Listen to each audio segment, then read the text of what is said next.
ഇനിയൊരു ജന്മത്തിൻ പിറവിയുണ്ടെങ്കിൽ രണ്ടിലകളായി വീണ്ടും ജനിക്കണം നാം.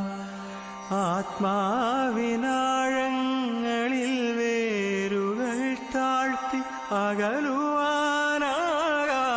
പുണരണം നാം. ഒരു കൊടുങ്കാറ്റിലും ഉലയാതെ നമ്മൾ, ഒരു ഗ്രീഷ്മതാപത്തിൽ കരിയാതെ നമ്മൾ സംവത്സരങ്ങൾ താണ്ടിടേണം, സംവത്സരങ്ങൾ താണ്ടിടേണം. തനുനീർ കുതിർത്തൊരൻ കൈകളിൽ കൈ ചേർത്തു യാത്ര